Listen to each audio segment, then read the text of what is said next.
The Montrose estate stands like a stubborn wound in the earth, its warped timbers and leaning chimneys refusing the mercy of collapse.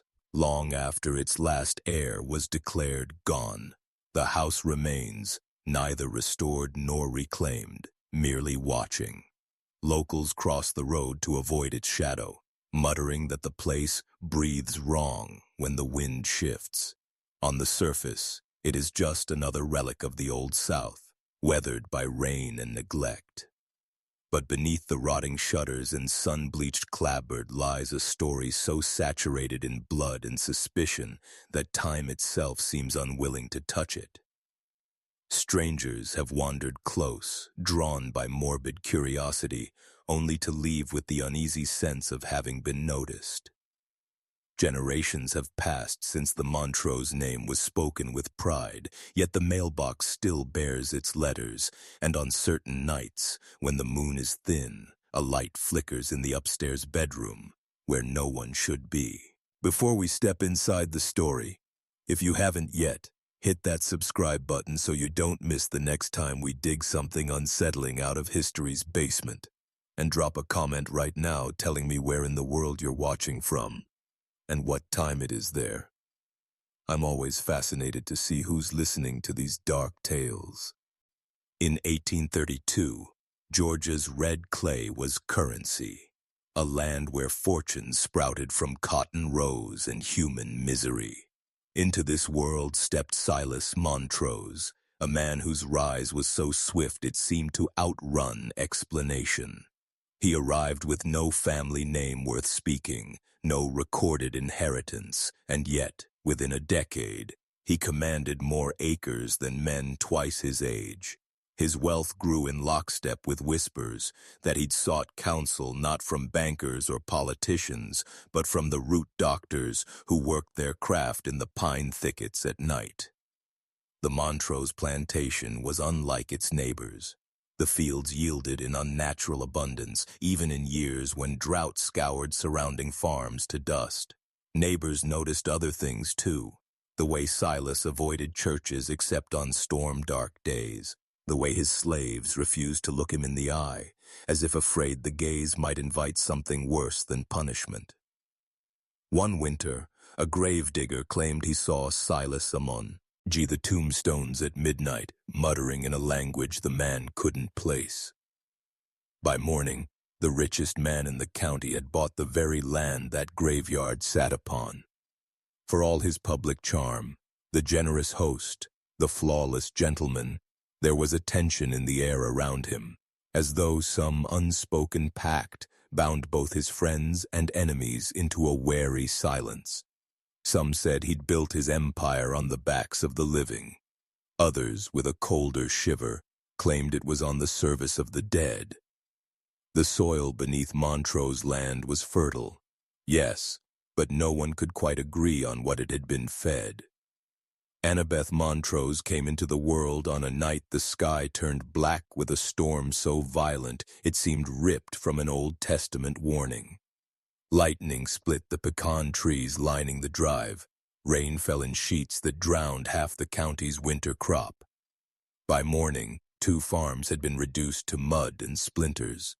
Inside the Montrose house, however, the birth had gone smoothly, eerily so, according to the midwife. She later confided in whispers that the child had not cried, not once. Annabeth's eyes, wide and unblinking, fixed on her with an intensity that felt more like appraisal than infant innocence.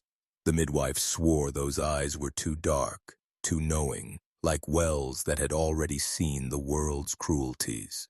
The storm, people said, was no coincidence. The old folks in the quarters muttered that such tempests marked a bargain coming due, that the thunder was not warning, but celebration. From the beginning, Annabeth seemed untouched by the illnesses that took other children, immune to the fevers and fluxes that swept through the region. She moved early, spoke late, and when she did, her voice carried a slow, deliberate cadence, like she was choosing words she'd heard before.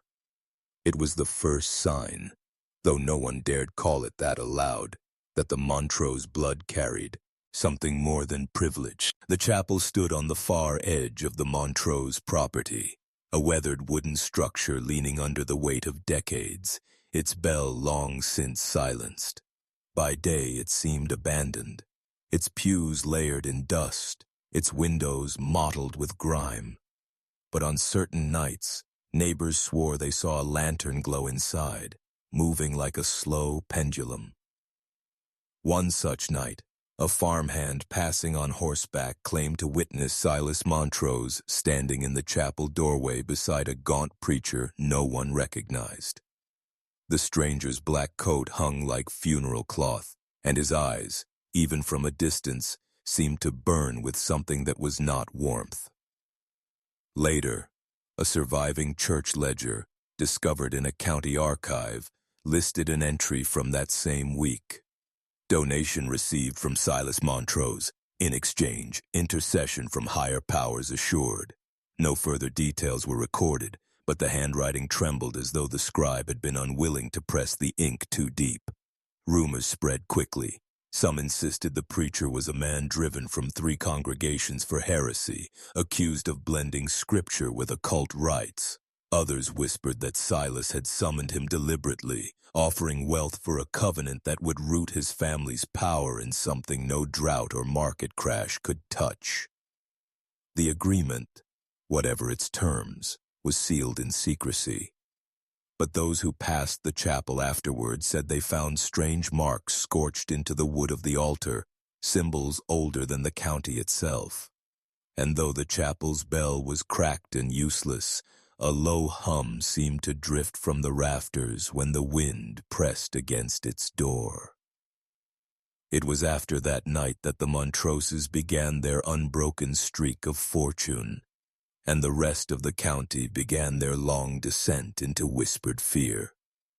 By the time Annabeth's younger siblings were born, the pattern had become impossible to ignore. Each child entered the world in silence. No squalling, no gasping first breath, just an almost patient stillness.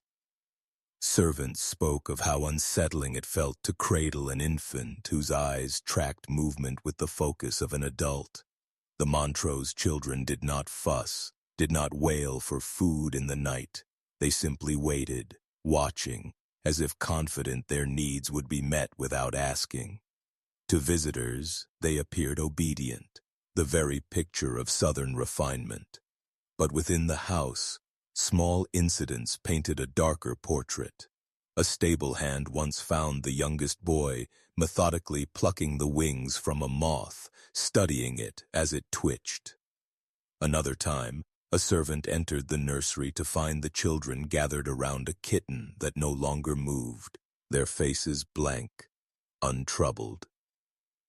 The governess, Miss Halloway, tried to speak to Annabeth about it. The eldest daughter only smiled faintly and replied, "We were teaching it to be still." No discipline seemed to change them. Instead, the children moved through their days in eerie synchrony, rarely speaking, always together. It was said they played a game in which one would close their eyes and describe what the others were holding without seeing it, and never once were they wrong. Out in the county, the Montrose children became a topic of whispered speculation. Too perfect, too quiet, too aware. Some suggested it was strict upbringing. Others muttered about old bargains and bloodlines that fed on more than bread and milk. Whatever the cause, the children's silence seemed less like innocence and more like the hush before something breaks. The winter of 1849 struck the county like a plague sent with intent. Typhoid fever swept through farmsteads, felling the strong and the frail alike. Entire families vanished within weeks, their homes boarded before the frost had even lifted. Yet at the Montrose estate, not a single cough was heard. No, to single bedsheets stained with fever sweat. At first, neighbors called it Providence. But as the months dragged on, their admiration soured into something sharper. Visitors returning from the house remarked on how thin the Montroses had grown, their cheekbones cutting sharp planes against skin that looked almost translucent.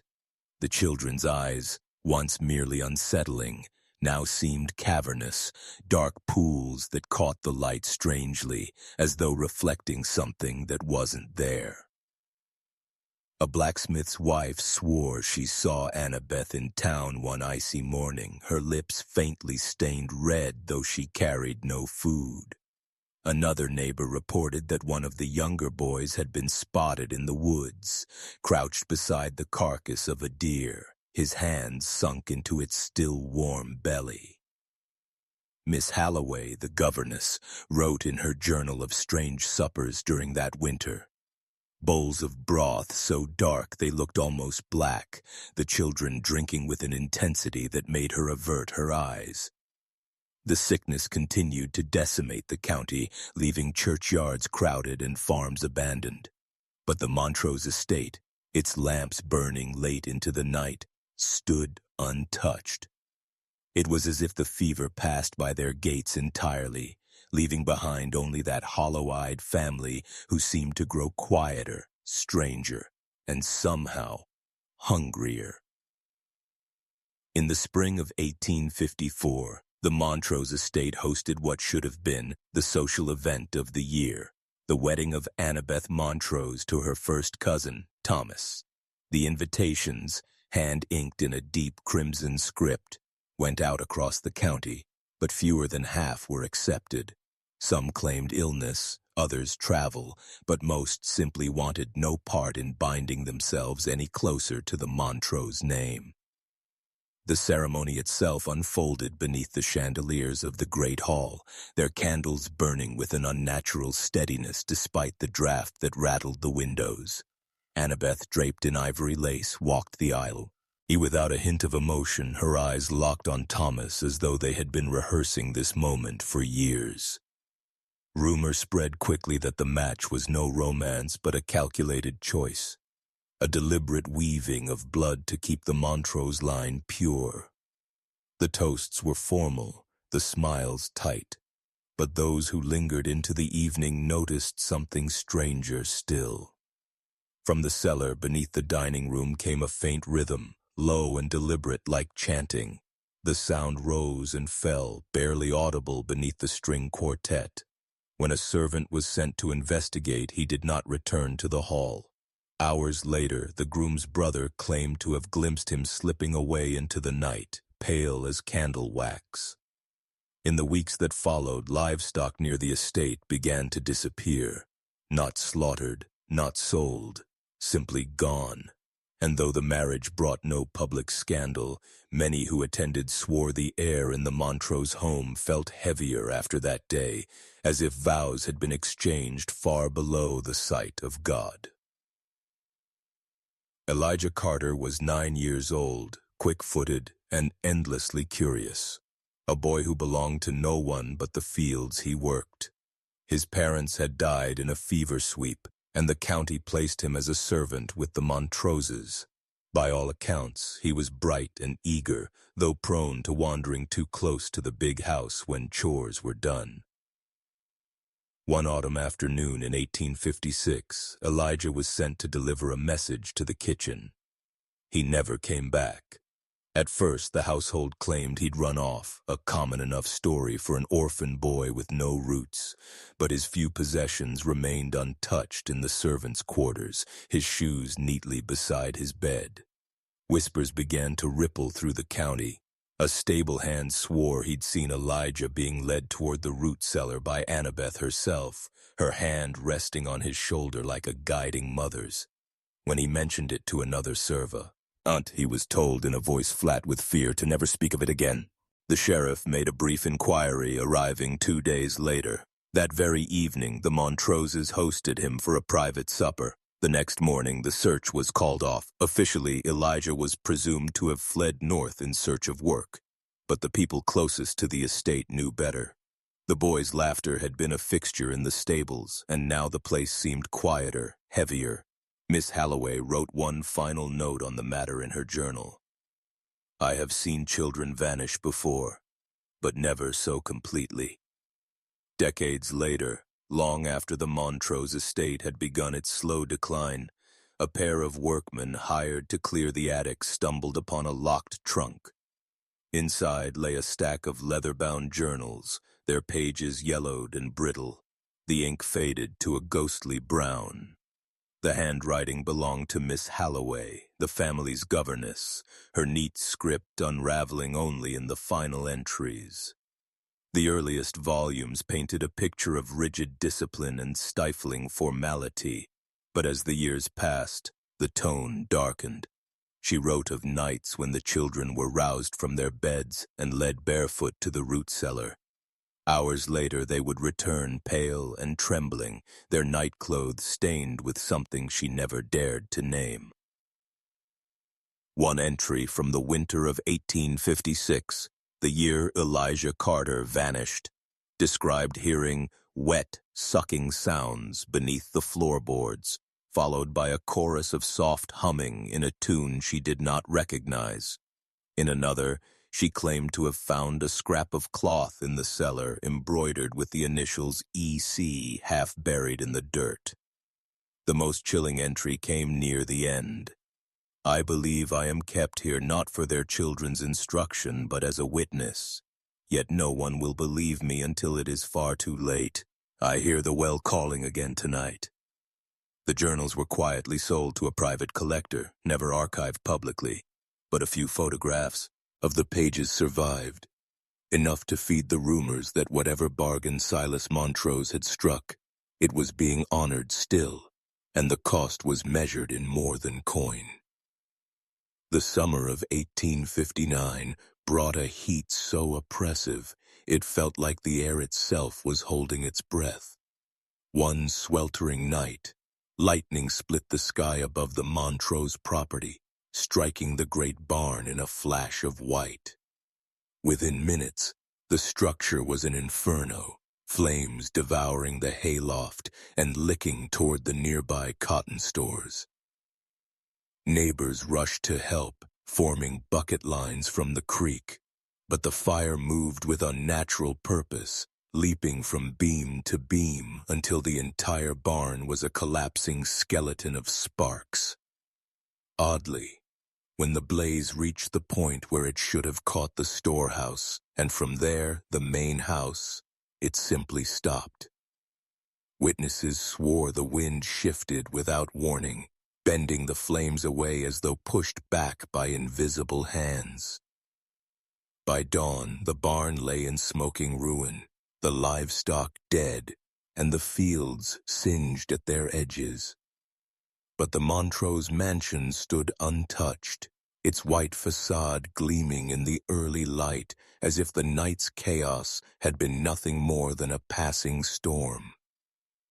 Some took it as a sign of divine protection, others whispered of protections not found in any church.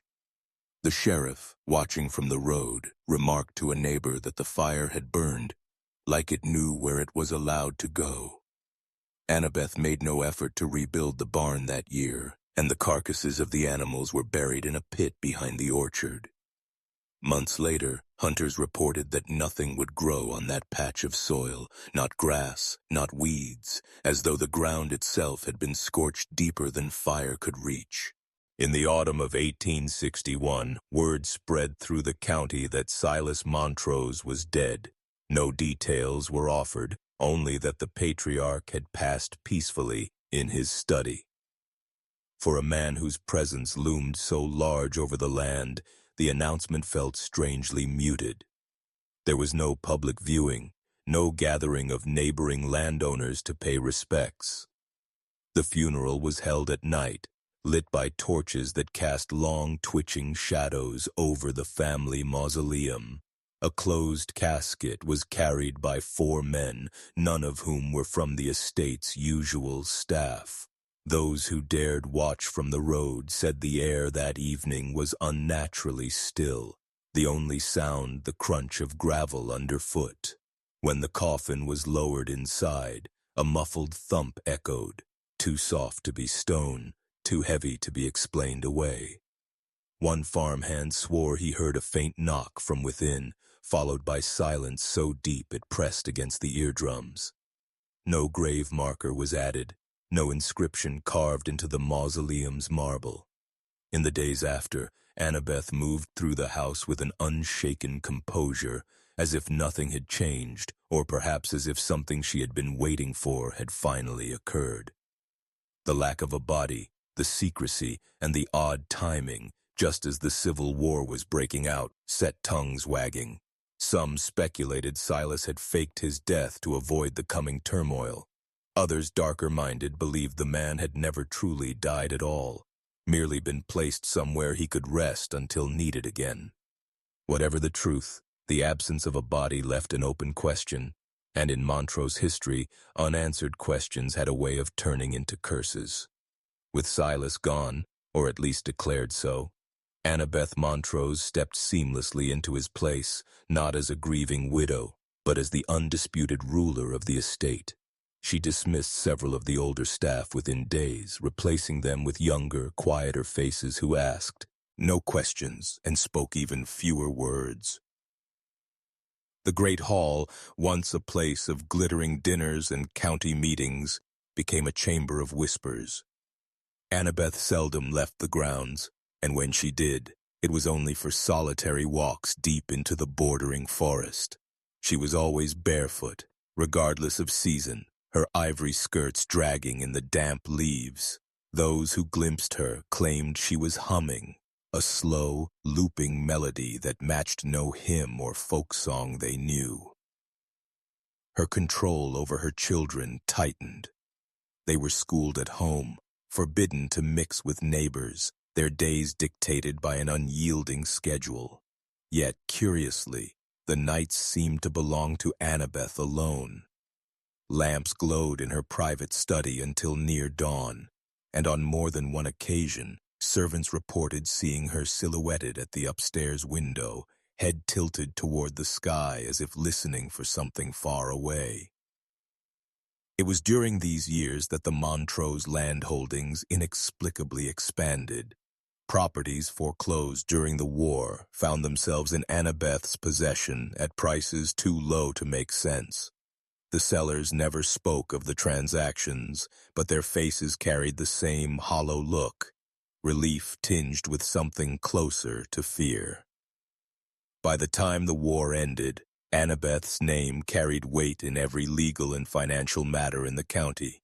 Yet behind closed doors, her reign was marked not by wealth or social influence, but by a kind of watchful waiting, as though she were keeping a promise only she understood. In the summer of 1879, a stranger arrived at the Montrose gates. He was tall, lean, and dressed in a black traveling coat that had seen better years. His accent carried the lilting weight of New Orleans, and when he introduced himself to the gatekeeper, he gave no surname, only that he had come to settle an old debt. The man waited for hours in the blistering sun until, at last, Annabeth emerged. Their conversation could not be heard from the road, but witnesses later swore her face, usually unreadable, tightened into something almost human. Recognition tinged with irritation. Without a word, she led him up the long drive toward the house. He was never seen leaving. His horse remained tethered at the post for 2 days, growing restless, then weak, then still. On the 3rd morning, a stable hand found the animal collapsed, ribs sharp beneath its skin, eyes wide and glassy, as if it had been frightened to death. The county sheriff made a half-hearted inquiry, but Annabeth claimed the stranger had departed on foot, headed west before nightfall. Few believed her, but none pressed the matter. Those who lived close to the estate claimed they heard something in the nights following his arrival, a slow dragging sound across the floorboards of the great hall, and once a heavy thud, like furniture being overturned. Weeks later, the garden behind the Montrose house bloomed in an unnatural riot of color despite the midsummer drought. Flowers burst from dry earth as though they had been fed something richer than water. The stranger's name was never discovered, but in the years to come, his arrival would be remembered as the moment Annabeth's reign shifted from quiet dominance to open defiance of the natural order. By 1880, a strange pall had settled over the countryside surrounding the Montrose estate. That year, not a single wedding was recorded in the parish registry, an absence so complete that even the church elders whispered it must be an omen. Couples who had long been betrothed suddenly found their unions unraveling. Love letters went unanswered, dowries were withdrawn, and in more than one case, brides-to-be vanished entirely, leaving behind only a locked trunk and a half-sewn gown. He elders blamed restless spirits, though the younger folk muttered about Annabeth. It was said she had been seen at the back of the church one Sunday, watching the altar with an expression of cold disdain. She did not take communion, she did not kneel, and when the minister spoke of the sanctity of marriage, her lips curved into something that was not quite a smile. Rumors grew darker as the year wore on. A miller's daughter claimed she'd found a tiny figurine made of hair and twine buried beneath her bedroom window, and the next day, her engagement was broken. A traveling peddler told of selling a bolt of white lace to Annabeth, only to later discover it had been cut into pieces and burned in her parlor hearth. By autumn, the air itself seemed weighted. Superstitious mothers warned their daughters not to walk alone past the Montrose gates. Men who once courted openly began to avoid meeting a woman's eyes, as if fearing some invisible contagion of desire gone wrong. The town's rhythm, its dances, its gatherings, its courtships, fell into a tense, suspended stillness. And then came the harvest festival, when the entire parish was meant to gather for music and feasting. That year, it rained for 3 days straight. Mud swallowed the paths, the fiddler's bow rotted in its case, and not a single couple took to the floor. It would be remembered as the year without weddings, a year when the promise of new beginnings withered before it could bloom. And in the center of it all, the Montrose name grew heavier, like a stone sinking deeper into dark water. In the spring of 1881, a child appeared on the Montrose grounds. No one could say exactly from where. Some claimed he was born in the house during a thunderstorm. Others whispered he had simply wandered in from the woods one morning, barefoot and silent. Annabeth insisted he was her nephew, though no birth record nor letter from any relative confirmed it. The boy's eyes were a pale, unsettling gray, and he had a habit of staring without blinking, as if measuring the soul of whoever stood before him. The servants called him Omen in hushed voices. Chickens stopped laying when he passed their coops. A stable horse, normally gentle, broke its leg thrashing in terror the day the boy wandered into the stall. And there were smaller things, cutlery going missing, the pantry door swinging open in the night, small piles of dirt found beneath the beds. One rainy afternoon, the housekeeper swore she saw the boy standing in the orchard, his hands caked in soil. She shouted, but he only tilted his head before walking away, leaving behind a small hole in the earth. When she returned to fill it, she found a doll's head buried there, porcelain cracked, eyes scratched away. Children in the village avoided the lane by the estate, claiming the boy had followed them once, walking just far enough behind that his footsteps seemed to echo theirs. A farmhand quit without notice, saying the boy had whispered his full name, including a middle name the man had never told a soul. Annabeth kept the child close, dressing him in fine clothes and speaking to him in a language no one else recognized. If anyone asked his real name, she would only smile and say, "Names have power, best not to give them away." By midsummer, it was accepted though never spoken aloud, that the boy did not belong to the world as most knew it. He was a living shadow of the Montrose curse, a reminder that whatever haunted the family had not been buried with the dead. And it was his arrival that set in motion the events no one in the parish would ever forget. It began with a smell, faint at first, like damp hay, then sharper, almost metallic. The Montrose walls, long accustomed to holding in the scent of wood smoke and candle wax, now breathed something sour. Servants complained of headaches and nausea, their skin prickling as though the air itself had teeth. Annabeth dismissed it as summer rot, but the odor seeped deeper with each passing day, curling into bedrooms, lingering in closets, even clinging to clothing freshly laundered. Plaster began to bulge in strange shapes, as though something beneath it pressed for release. A carpenter was brought in, but after cutting into one section near the parlor, he refused to continue. What lay inside wasn't rot, he claimed, but layers of blackened, oily residue coating the laths, and the faint outlines of something that looked like tiny handprints burned into the wood. The sickness spread beyond the house.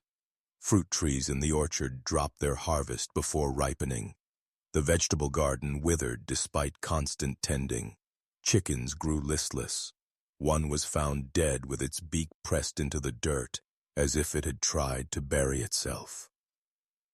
Worst of all were the dreams. Servants spoke of waking to the sound of someone breathing inside their rooms, finding no one there. Annabeth admitted, in a rare, unguarded moment, that she too felt watched. But her voice carried a note of satisfaction, not fear. The boy they called Omen seemed immune. He wandered the corridors freely, trailing his fingers along the warped plaster as though listening for something beneath. When asked what he was doing, he replied, "They're almost ready." By autumn, 2 maids had fled without collecting their wages. The remaining staff performed their duties in silence, keeping to well-lit rooms and avoiding the cellar altogether. In the village, rumors bloomed like mold, that the Montrose house was built over a pauper's grave, that the sickness in its walls was the breath of the unavenged dead, or that Annabeth herself had invited something into the home and now couldn't make it leave. Whatever the truth, the house had begun to feel less like a dwelling and more like a mouth, one slowly preparing to swallow its inhabitants whole. The first frost came early that year, dusting the Montrose estate in silver. It was on one such brittle morning that the milkman noticed a dark stain on the front steps, a bloom of red against the pale stone. He assumed at first it was a butcher's spill from the kitchen, but when he mentioned it to the cook, her face drained of color. She insisted no deliveries had been made that morning, no meat brought in, no accidents in the kitchen. By midday, the stain had doubled in size. A farmhand, sent to scrub it clean, returned pale and shaken, claiming the blood had seeped back up through the stone as soon as he turned away. That night, it spread to the second step, as though whatever had bled there was creeping toward the door. Annabeth forbade anyone from cleaning it again. "Some thresholds," she said, "are meant to be marked." The boy called Omen spent hours crouched near the stain, tracing patterns in it with his fingertip. Once, a maid swore she heard him speaking to it, not aloud, but in the soft rhythmic hum of a lullaby. Animals began avoiding the house entirely. The stable horse kicked down a section of its stall to get farther from the front entrance. Dogs that had once roamed the grounds refused to step past the gate, barking at something unseen whenever the door opened. Villagers whispered of old superstitions, how in certain rites, blood at a doorway could bind something inside, or worse, invite something to come through. The priest visited under the guise of blessing the house for winter. but after standing at the threshold for several minutes, he muttered a prayer under his breath and left without crossing it. The servants, already restless from the sickness in the walls, now refused to use the front entrance. They slipped in through the kitchen or the side garden, avoiding even the shadow of the door. And still, every morning the stain grew a little large. Rao, not in splatters or streaks, but in a slow, deliberate bloom, as though the house itself were bleeding. The day it reached the door's edge was the day the real horror began. It began without warning, a single low groan that rippled through the Montrose walls like a shudder passing through a living thing. At first, the servants thought it was the wind, but the night was still, the air heavy with the damp cold of early winter. Then came a second sound, deeper, more deliberate. The timbre not of timber straining, but of something vocal, almost human, buried within the structure itself. In the parlor, the chandelier trembled though no draught touched it. The wallpaper seemed to pulse, swelling faintly, as if the house were inhaling. In the hallway, a portrait of the late patriarch slid half an inch along the wall with a slow, scraping moan. Annabeth stood in the center of the great room, head tilted, listening as if to an old friend. Omen appeared beside her, barefoot and smiling, and whispered, "It's finally learned our names." The voice, if it could be called that, was not a single tone, but a layering of many, overlapping in a murmuring chorus. Some words were clear. "Come closer." "Stay." "Below." Others were garbled, as though spoken through water. Every doorframe seemed to hum with the sound, and the floorboards quivered underfoot in response. One maid collapsed, clutching her ears, screaming that the voices were inside her head. Another bolted for the back exit but froze when the latch refused to lift, no matter how she pulled. In the upstairs corridor, the groaning shifted into something worse. A wet, rhythmic knocking from within the walls, moving slowly toward the staircase, as though something were crawling inside the plaster, dragging itself room to room.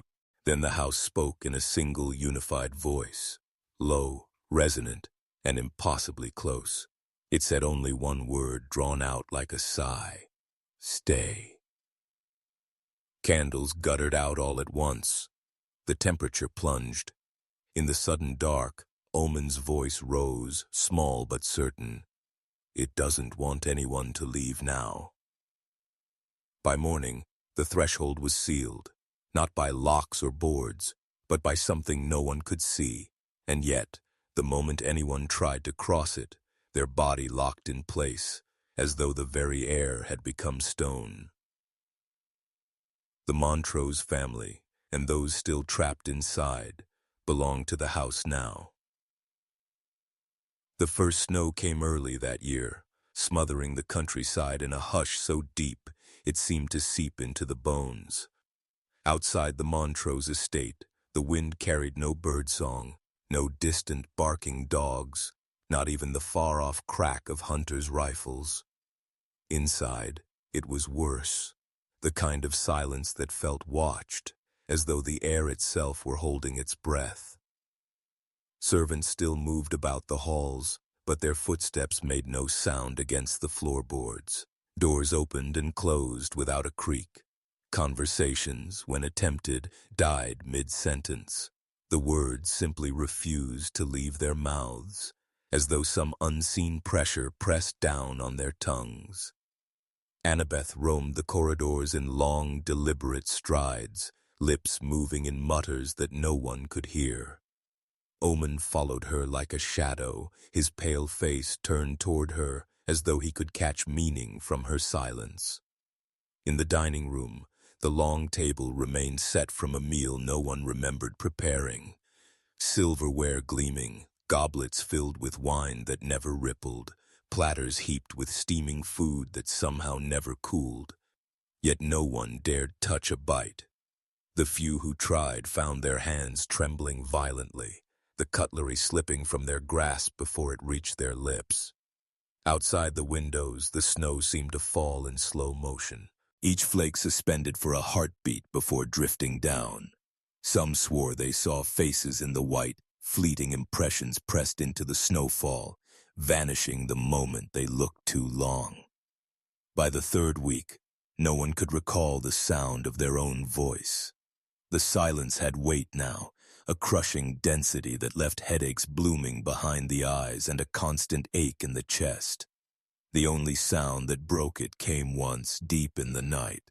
From somewhere below the house, a single knock echoed upward, faint but sharp, as if on wood. Then another, 3 in total, evenly spaced, the old summons for a Montrose family meeting. Annabeth rose from her bed and, without lighting a lamp, descended into the dark. No one saw her again until the thaw. When winter finally loosened its grip, it did so reluctantly, as though the season itself feared what lay dormant beneath the snow. The first warm wind carried a smell that made the villagers bolt their shutters, sweet, metallic, and ancient, the odor of rot that had ripened in the cold. The ice around the Montrose estate melted in strange patterns, while the rest of the countryside shed its winter coat in soft drips. The land here bled through in jagged scars, long black streaks in the snow, as if something beneath had clawed its way toward the surface. The front steps, still marked by the deep crimson stain from autumn, were now surrounded by dark puddles that never froze again, even on frostbitten mornings. When the first servant dared to clear away the slush, her shovel struck something solid, not stone, not wood, but a surface that yielded with a faint, wet sigh. Word spread quickly through the house. The ground was giving up its dead. As the thaw deepened, the earth seemed to swell and buckle. In the orchard, roots curled upward like skeletal fingers. In the east garden, a patch of soil collapsed entirely, revealing a pit line. With bones so clean they gleamed in the pale sunlight. The skulls, dozens of them, all faced the same direction, toward the house. Omen wandered from hole to hole with an expression almost tender, like a child finding forgotten toys. He knelt beside the pit and whispered something only the bones could hear. Annabeth emerged days later, gaunt and wild-eyed, her skirts stained with mud and something darker. She walked the grounds in silence, pressing her hands to the soil, pausing often as though listening for a response. When she returned indoors, she locked every window and ordered the shutters nailed tight, even in daylight. The villagers refused to approach the estate now. Even the priest would only bless the road leading away from it, never toward. And still, the thaw revealed more. Shallow depressions in the lawn shaped like sleeping bodies, black water pooling in the basement, faint knocks from beneath the floor that came only when the moon was full. Spring had come, but nothing felt alive. It was on the first rain of spring that the villagers heard it, the deep, deliberate clatter of hooves on the old cobblestone road. At first, they dismissed it as thunder, but the sound grew sharper, measured, too precise for weather. By the time the first window shutters creaked open, they saw it, a black carriage, glossy as oil, rolling through the mist. It was identical to the one that had come for Joseph Montrose decades earlier, right down to the silver crest on its door, except that crest was tarnished now, the metal eaten away, as though it had been buried in salt and soil. No driver sat on the bench. The reins hung loose, yet the horses, skeletal, their skins stretched taut over bone, moved in perfect unison, their eyes reflecting no light. The carriage didn't stop in the village. It passed silently, wheels leaving no ruts in the soft, wet earth. It moved straight toward the Montrose estate, its silhouette vanishing into the curtain of rain. From the servants' quarters, several claimed they saw the Front doors swing open before it had even reached the steps. No one answered them, and yet the carriage seemed to invite itself inside. By morning, the vehicle was gone, but there were marks in the foyer. Long, narrow grooves in the wood, the same width as carriage wheels, ran from the threshold to the base of the grand staircase. At the top of those grooves were splatters, not quite blood, not quite mud, but a dark, viscous residue that smelled faintly of the river in midsummer. Annabeth was nowhere to be found. In her absence, Omen stood at the window of the great hall, humming a tuneless melody, one hand resting on the sill, the other gripping something small and silver. Those who dared to glance at it swore it was the Montrose crest, polished clean once more.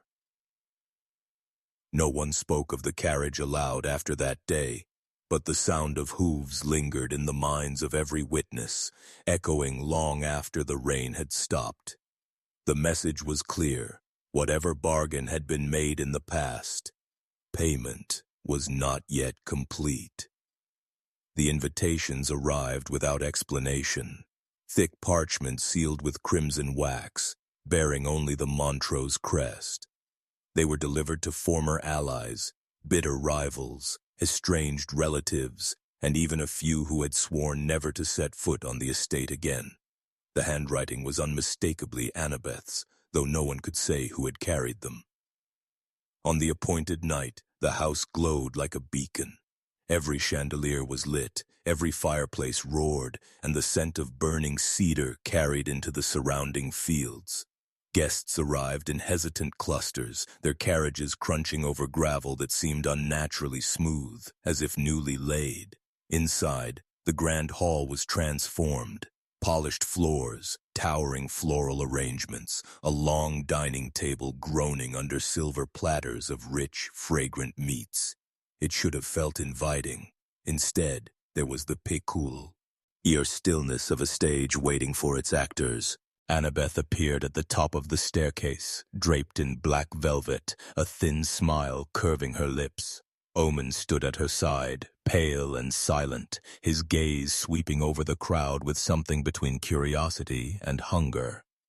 No music played, yet the guests moved as though bound by some unspoken rhythm, drifting toward the dining table. As soon as they were seated, Annabeth raised her glass. Her toast was brief, almost perfunctory.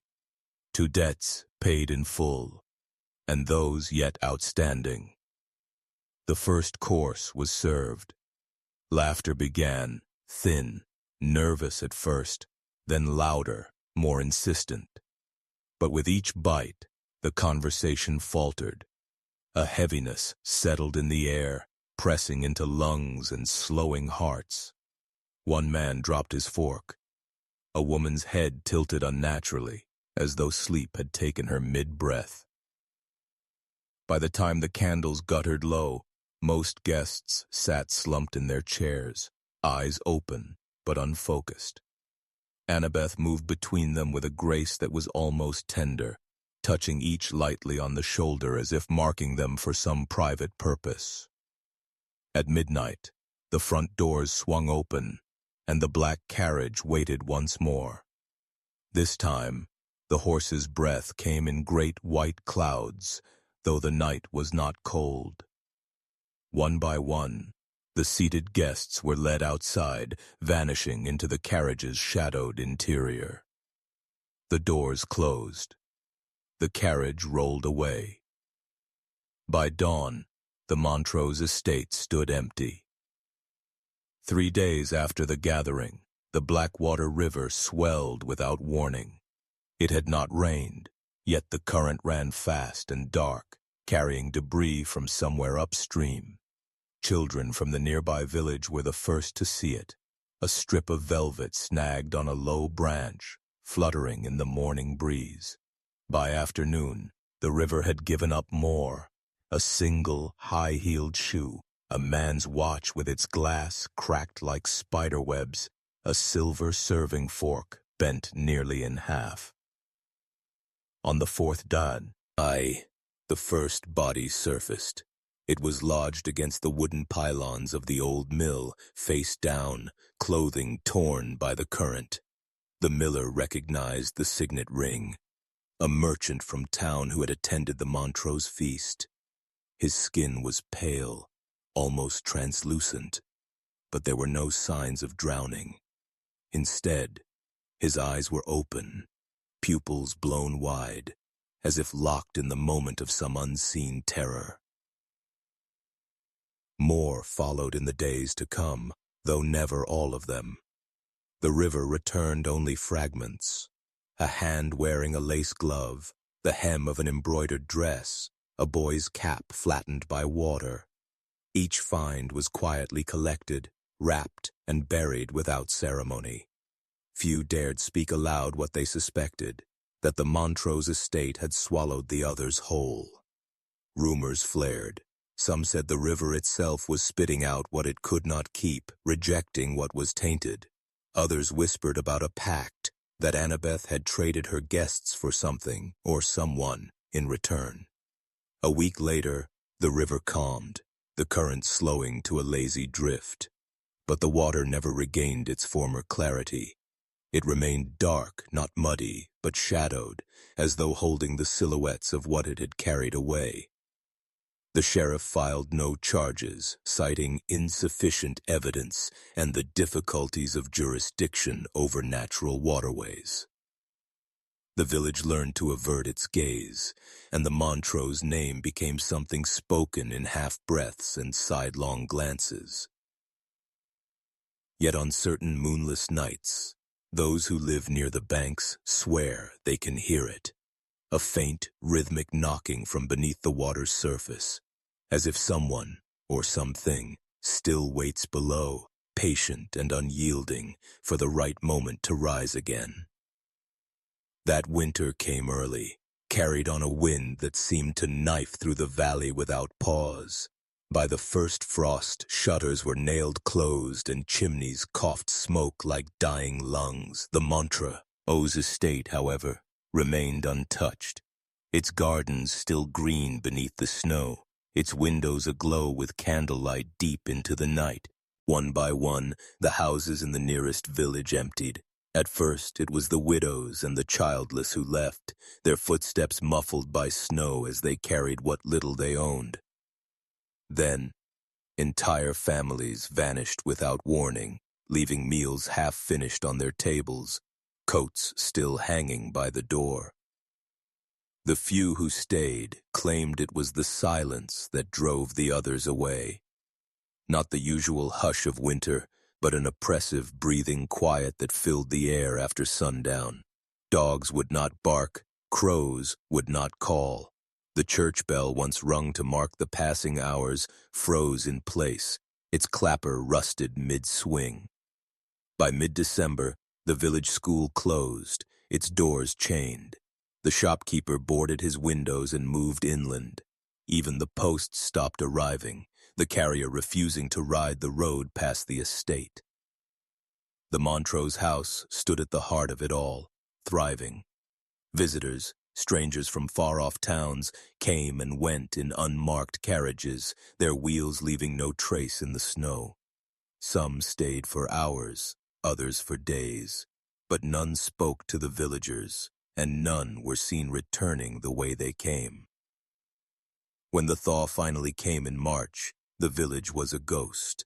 Doors swung open on empty rooms, hearths were cold, and in the gardens, the first blooms emerged not as crocuses or snowdrops, but as dark, crimson flowers that no one could name.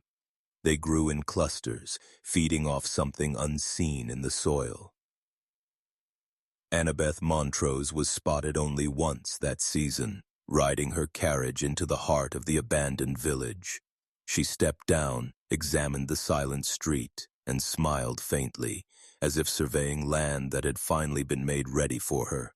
Then she climbed back inside and vanished toward the estate, leaving behind only the echo of hooves on cobblestone. The Montrose household never truly emptied. While the village rotted into memory, a small cadre of servants, remained within the estate walls. Their loyalty, or perhaps their fear, binding them more tightly than any wage. There was Mrs. Keene, the housekeeper with a spine like wrought iron, who had served under 3 generations of Montroses and carried keys to doors no guest had ever seen unlocked. There was Jonah, the silent stableman whose right hand had been mangled in an accident no one dared explain. And then there was Clara, the youngest maid, whose face was always pale, as if she had been startled just moments before you looked at her. They moved through the great house like shadows, wordless, precise, never lingering in any room longer than was necessary. Meals appeared at exact hours. Fires were stoked before anyone awoke to the chill. Laundry returned folded, smelling faintly of lavender, though no lavender grew anywhere on the grounds. Rumor held that they were well paid, but none ever attempted to leave. One gardener, a quiet man named Hobb, tried once to walk away. He made it as far as the edge of the grounds before returning hours later, clothes soaked to the bone, though the skies had been clear all day. When asked where he had gone, he simply said, "There's no way out," and never spoke of it again. The strangest thing was their aging, or lack thereof. Mrs. Keene looked exactly as she had in photographs taken 15 years earlier. Jonah's limp never worsened, his hair never thinned. Clara's youthful face remained unmarked by time, though her eyes grew heavier each year, as though they carried the weight of every passing winter. Visitors who noticed these details rarely voiced them aloud. Something about the servant's gaze, steady, watchful, neither warm nor hostile, discouraged questions.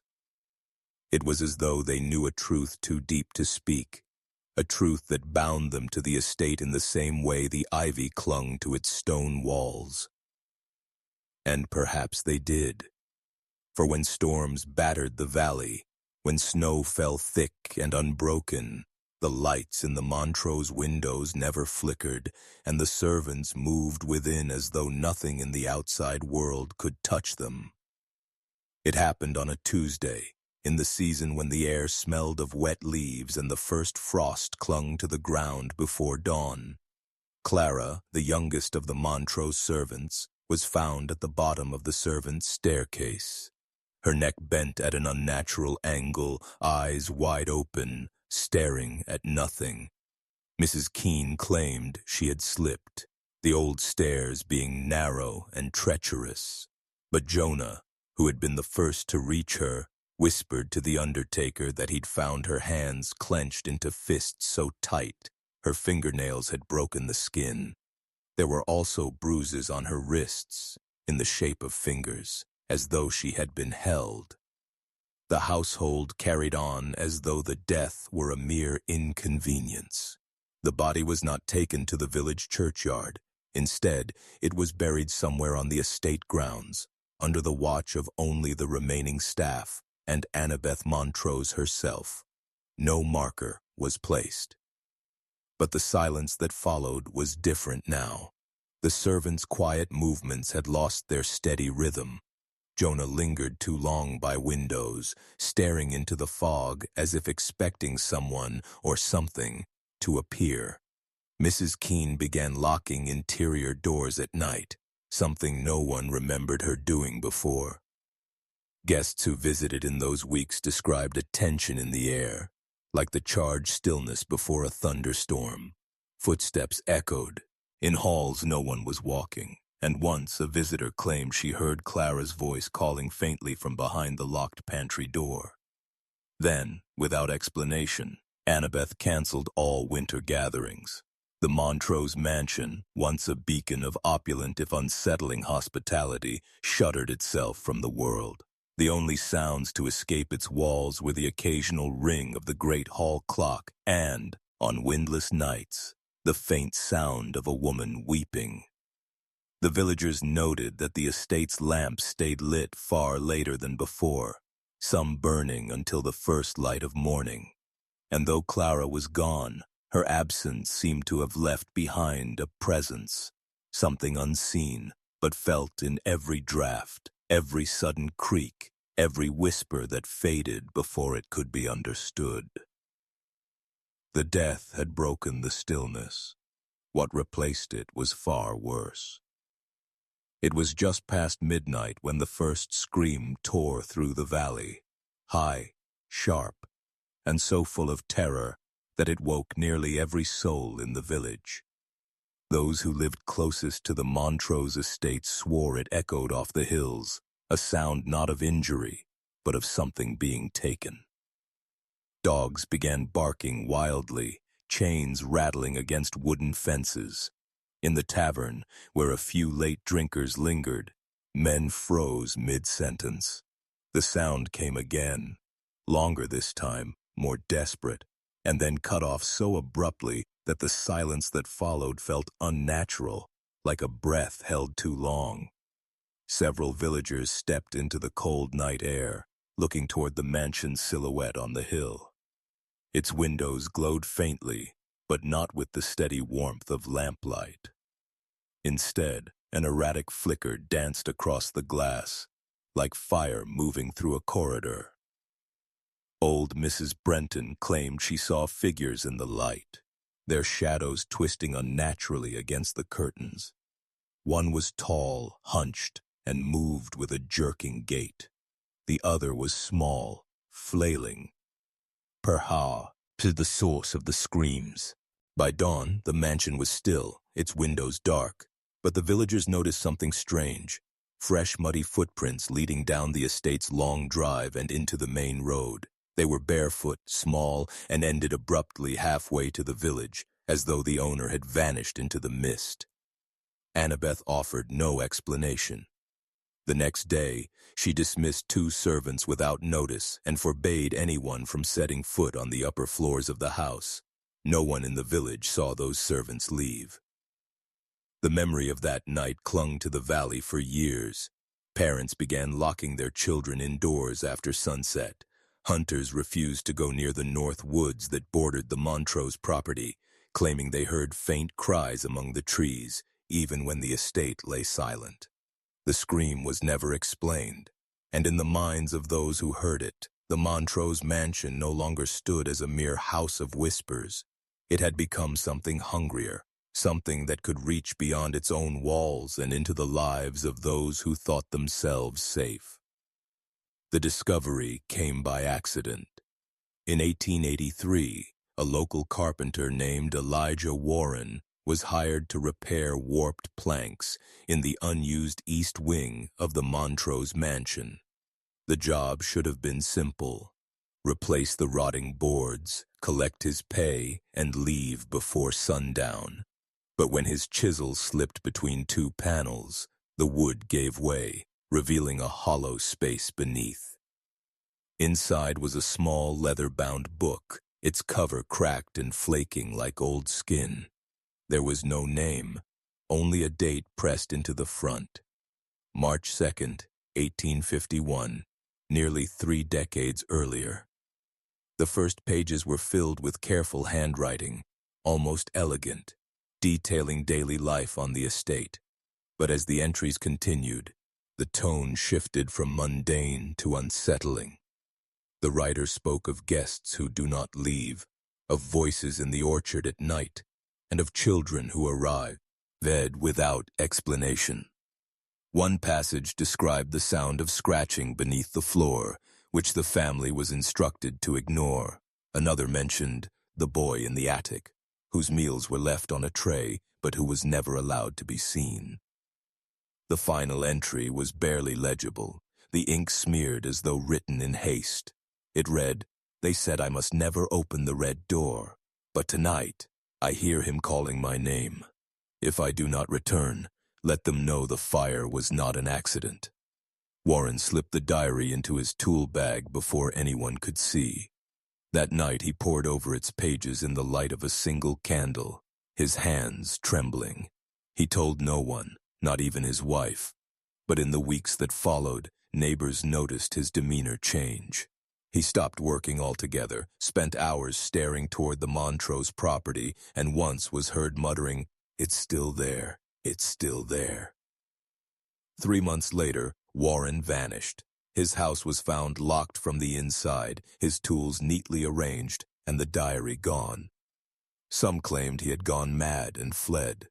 Others believed the Montroses had reclaimed what was theirs. Whatever the truth, the diary's existence became one more shadow in the long corridor of unanswered questions surrounding the family, a shadow no one dared step into. The red door was not a legend to the Montrose children. It was a rule. They were told from the moment they could walk that they must never touch the brass handle, never linger in the narrow hallway at the top of the servants' stairwell, and never, under any circumstance, look beneath the gap at the bottom. It stood out against the rest of the house's muted mahogany and faded wallpaper, a slab of deep, almost wet crimson that seemed to drink in the light. No one knew who painted it, or why the rest of the frame bore scorch marks, as if something had once tried to burn its way out. Annabeth, by then 17, often caught her father glancing toward it with a tightness in his jaw, especially after storms. Once, during a particularly violent night, she swore she heard a slow, deliberate knocking from behind it, not frantic but patient, as though whatever waited there knew it would one day be released.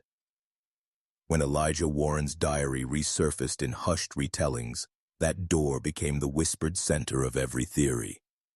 The boy in the attic mentioned in the pages. Was he behind it? Or was it something far older, something the Montrose fortune had been built to contain rather than display? In the spring of 1885, a maid named Ruth, newly arrived and unaware of the house's rules, was caught with her ear pressed against the red paint. She told another servant that she could hear someone breathing. The next morning, her bed was found empty, her belongings gone, and the back gate ajar. Her wages were left in an envelope on the kitchen table, signed only with the family crest. After that, even the bravest servants refused to clean that hallway. Dust gathered, spiderwebs stretched across the frame, and the handle tarnished to a sickly green. Yet, sometimes, late at night, the faint impression of fingerprints would appear on the paint, as though someone, or something, inside was too, testing its strength against the wood. It remained locked for decades, untouched, but never forgotten, the heart of the Montrose mansion's most dangerous secret. And like all such secrets, it was only a matter of time before someone decided to turn the handle. It happened during a summer storm, the kind that turned the sky the color of bruised steel and made the pecan trees writhe like they were trying to uproot themselves. The Montrose mansion groaned under the wind, shutters banging in uneven rhythm, the sound of rain against the roof like 1,000 impatient fingers. Annabeth had been pacing the second-floor hallway for hours, her candle casting nervous shadows against the faded wallpaper. The rest of the household had retreated to their rooms, but she claimed she couldn't sleep. Later, some would insist they heard her whispering to herself, as though in conversation with someone unseen. The knocking started just after midnight, slow, deliberate, the same measured rhythm she'd heard years before. 3 knocks, pause, 3 more, and then a scraping sound, like fingernails across the inside of the wood. By the time the thunder rolled directly overhead, the sound had become unbearable. Not loud, but insistent, like it was under her skin. The handle rattled once, twice, then turned. It was said the red door did not stay closed forever. Every few decades, when the weather turned foul and the air pressed heavy against the chest, a knock could be heard from behind it, always 3 times, always followed by the scraping. And somewhere far from the mansion's crumbling shell, a Montrose descendant would vanish without a trace. Because bargains, after all, are not bound by bloodlines, only by time. The Montrose estate remains, a skeletal witness to a century of whispers. Its windows gape like unblinking eyes, its timbers groan with each shifting wind, as if the house itself remembers. Most who pass it now see only another relic of a bygone era, a ruin for the ivy and crows. But to those who know its history, the silence is not emptiness, it is waiting. Every generation, a stranger claims to have seen a figure in the upstairs window, pale, motionless, watching the road. Photographers have tried to capture it, yet the glass reflects nothing but a warped sky. The land agents who dared to reopen the property for sale all resigned abruptly, citing unmanageable disturbances in their reports. No one stays long enough to explain. Historians write about the Montroses as a cautionary tale of greed, decay, and secrets buried too deep. But their accounts omit the smaller, more troubling facts. The missing census entries, the sudden disappearances of distant kin, the inexplicable absence of burial records for certain family members. These details form a pattern too deliberate to be coincidence, yet too elusive to pin down. Some insist the family's ruin was self-inflicted, that they were simply victims of their own corruption. Others believe in something far older, an ancient pact bound to the Red Door, forged in desperation and paid in flesh. They say the Montroses were not cursed by the house. They were the house, its spine, its blood. Even now, trespassers spee, cow of hearing footsteps overhead when they know the second floor has collapsed, of smelling candle wax in the dead of winter, of feeling a breath at their neck as they turn the knob of the red door, only to find it locked tight, the keyhole warm to the touch. In the end, the Montrose name may have vanished from ledgers, but not from the world. The curse, if curse it is, lives on in those moments when time falters, when the air thickens and you feel the weight of someone else's gaze. Perhaps it is simply history refusing to be forgotten, or perhaps it is a debt still being collected. And if you ever find yourself before that door, do not knock.